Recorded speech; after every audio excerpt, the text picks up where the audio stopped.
Hi friends, வணக்கம். Big pass நுடைய 3 promo release பண்ணியிருக்காங்க. அந்த 3 ப்ரோமோவும் ஒன் பை ஒன்னு நம்ம அனலைஸ் பண்ணிடலாம். வாங்க வீடியோக்குள்ளே போகலாம். எப்பவுமே ஃபர்ஸ்ட் ப்ரோமோன்றது வந்து உதவாத ப்ரோமோ. விஜய் சேதுபதி அவர் என்னவோ வளரிட்டு போவாப்ல, அது போல தான் இப்போவும் வளரிட்டு போறாரு. 6 பேர் ஃபைனலிஸ்ட் ஆகிட்டீங்க. அதுக்கப்புறம் பழைய ஹவுஸ்மேட்ஸ்லாம் அனுப்புறீங்க. பழைய ஹவுஸ்மேட்ஸ் எதுக்கு நீங்கள் அனுப்புறீங்க கூட உங்களுக்கு தெரியாது. இப்போ இந்த ஃபைனலிஸ்ட் எல்லாரும் என்ன பண்ணுவாங்க, இந்த வாரம் ஃபுல்லாக எங்கள் வீட்டில் எல்லா நாளும் கார்த்திகை பண்ணுவாங்க. அதனால பழைய கண்டஸ்டன்ட் அனுப்பலாம். அவங்க எதனா செய்வாங்க, ஏதோ டிஆர்பி கொஞ்சமாவது ஏதா பார்க்கலான்னு தான் அனுப்புறீங்க. ஆனால் இப்போ என்ன பண்ணுறீங்க, தொட்டிலையும் ஆட்டிட்டு தொட்டிலையும் கிள்ளிட்டு இப்போ குழந்தை அழுகுதேனாக்கா என்னையா உங்களுக்கு கொஞ்சமாவது யோசனை பண்ணி பேசுங்கப்பா. நீங்க தானே அனுப்புறீங்க, அவங்க எதனா பிளே பண்ணுவாங்க தானே அனுப்புறீங்க. இத்தனைக்கும் நீங்க வந்து இந்த ரெட் கார்டு இஷ்யூ பத்தி எல்லாம் பேசக்கூடாதுன்னு சொல்லி அனுப்புறீங்க. அவங்களுக்கு மனசு தாங்கதா? விஜய் சேதுபதி சார், நீங்க பாட்டு ஏதோ பேசிட்டு இருக்கீங்க. அவங்க கோ த்ரூ பண்ண பெயின் எல்லாம் வந்து கொஞ்சமாவது வந்து வெளியே காமிச்சதானே விஜய் சேதுபதி சார். பேசவும் சொல்றீங்க, பேச வேணான்னு சொல்றீங்க.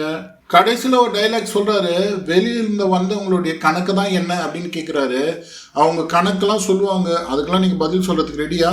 அவங்க உங்களை கேள்வி கேட்பாங்க, இதுக்கெல்லாம் பதில் சொல்லுங்க சார், இந்த மாதிரிலாம் பண்றாங்களே சார், இதெல்லாம் உண்மை இல்லையா சார் அப்படின்னு உங்களை கேள்வி கேட்டாக்கா நீங்க அதுக்கு பதில் சொல்றதுக்கு ரெடியா விஜய் சேதுபதி சார்? ஏற்கனவே சொல்லிட்டு இருப்பீங்க, விஜய் சேதுபதி கிட்ட இந்த மாதிரிலாம் கேட்கக்கூடாது, ரெட் கார்டு பத்தி எல்லாம் பேசக்கூடாது அப்படின்னு சொல்லிட்டு இருப்பீங்க.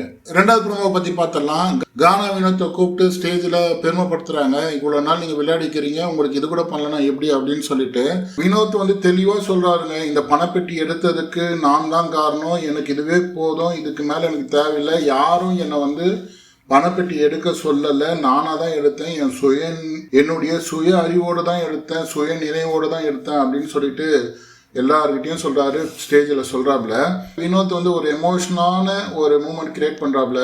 எனக்கு ரொம்ப சந்தோஷம், ஒரு ஆனந்தமா இருக்கிறேன், இவ்வளோ நாள் வந்து நான் இந்த பிக் பாஸ் வீட்டுக்குள்ளே இருந்ததுக்கு ரொம்ப சந்தோஷப்படுறேன் அப்படின்ற மாதிரி சொல்கிறாரு. விஜய் சேதுபதியும் சொல்கிறாரு, நீங்கள் ஒரு அருமையான ஒரு சூழ்நிலையை உருவாக்கி இருக்கீங்க இந்த பிக் பாஸ் வீட்டுக்குள்ளே. கானா வினோத் எல்லார்கிட்டையுமே ஆசீர்வாதம் வாங்குற மாதிரி தொட்டு கும்பிட்டுக்கிறேன் அப்படின்னு சொல்லிட்டு ஸ்டேஜை வந்து தொட்டு கும்பிட்றாப்புல. எனக்கு இந்த 18 லட்சம்ன்றது வந்து பெரிய விஷயம், என் குடும்பத்துக்கு தேவையானது, எங்கள் பசங்களுக்கெல்லாம் இப்போ படிக்க வைக்கிறதுக்கு இது ரொம்ப முக்கியம், நான் எவ்வளோ கஷ்டப்பட்டிருக்கேன், அந்த பட்ட கஷ்டத்துக்கு எனக்கு இது தேவையான பணம், ரொம்ப முக்கியமான பணம் அப்படின்ற மாதிரி சொல்றாப்புல.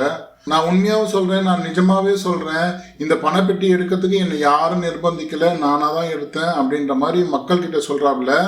என்னுடைய சுயநினைவோடு தான் நான் எடுத்தேன், யாரையும் என்னை வந்து மூல செலவெல்லாம் செய்ய முடியாது. அவங்க ஒய்ஃபும் சொல்றாங்க, அவருடைய திறமைக்கு ஏற்ற மாதிரி அவருக்கு அங்கீகாரம் கிடைக்கல அப்படின்ற மாதிரி சொல்றாங்க. இந்த அமௌண்ட் போதும் சார், இந்த ஸ்டேஜுக்காகலாம் நான் சொல்லலை, எனக்கு ரொம்ப சந்தோஷம் சார் அப்படின்ற மாதிரி சொல்றாங்க. மூணாவது ப்ரோமோ. இந்த ப்ரோமோவில் தர்பிஸே, என்ன தர்பிஸே, ஏயாயோ என்னை வெளியே அனுப்பணும்னு கங்கணம் கட்டின்னு உட்காந்துட்டு இருந்தேன், நான் போகும்போது அவ்வளோ அழுகுற, இப்போ நானாக்கா நான் I miss you, I love யூன்னு சொல்கிறேன், அந்த பிக் பாஸ் வீட்டில் இருக்கிற ஸ்விம்மிங் பூலில் ஏதியா, தண்ணியில் ஏதியா அப்படின்னு சொல்லி இங்கே வினோத் வந்து கிண்டல் பண்ணிட்டுட்டாப்ல. நேற்று காலையில் கூட வினோத்கிட்ட சண்டை போட்டு தான் இருந்தாப்ல. ஆனால் அவர் வெளியே போகிற, நான் பணப்பெட்டி எடுக்கிறேன் அப்படின்னு சொன்னீங்கன்னா அந்த மனுஷன் கொஞ்சம் கஷ்டப்பட்டாப்புல. வினோத் வெளியே போகிறேன்னு சொன்னீங்கன்னா தர்பூஸ் வந்து கஷ்டப்பட்டாப்புல, அழுதாப்புல. இது வரைக்கும் பிக் பாஸ் வீட்டில் அவர் அழுததே கிடையாது. இவ்வளோ ஓப்பனாக அவர் அழுதது வந்து பார்த்தீங்கன்னா இந்த வினோத்துக்காக தான். அதை வந்து அவங்களும் 2 பேரும் புரிஞ்சுக்கின்னு 2 பேரும் அண்டர்ஸ்டாண்ட் பண்ணிக்கின்னு வெளியே போகும்போது இவருக்கு எதனா ஒரு மேடை கிடைச்சா அவரை கூப்பிட்டுக்கின்னு, அவருக்கு எதனா மேடை கிடைச்சா இவர் கூப்பிட்டுக்கின்னு 2 பேருமே வாழ்க்கையில் உயர்ந்தா ரொம்ப நல்லா இருக்கும். இவங்க 2 பேருக்குள்ளேயுமே அந்த டாம் அண்ட் ஜெர்ரி இருந்துகிட்டே இருக்குங்க. ஒருத்தர் மேலே ஒருத்தர் சலிச்சவங்க இல்லை. இவர் ஒரு வார்த்தை விட்டா அவர் ஒரு வார்த்தை விடுறாப்புல, மாறி அசிங்கமாக கலாய்ச்சிக்கிறாங்க. 2 பேருக்குமே அந்த கவலையே கிடையாது. 2 பேருமே வந்து பார்த்தீங்கன்னாக்கா, நீ கலாய்க்கிறியா நானும் கலாய்க்கிறேன் அந்த மாதிரி போயிட்டு இருக்காங்க. கானா வினோத் ஒய்ஃப் அந்த பசங்கள்லாம் ஆடியன்ஸோட உட்காந்துட்டு இருப்பாங்க. பசங்க பார்க்கறதுக்கு அழகாக இருக்குங்க. அதாவது வந்து ரொம்ப மேக்கப்லாம் இல்லாமல் அழகாக இருக்குது. அன்றைக்கி வந்து ஃபேமிலி ரவுண்டில் வந்ததை விட இன்றைக்கி பார்க்கறதுக்கு அந்த கலையாக அழகாக இருக்கிறாங்க. பசங்க கூட அழகாக இருக்கிறாங்க. இன்றைக்கி பார்க்கறதுக்கு ரொம்ப சந்தோஷமாக இருக்குது.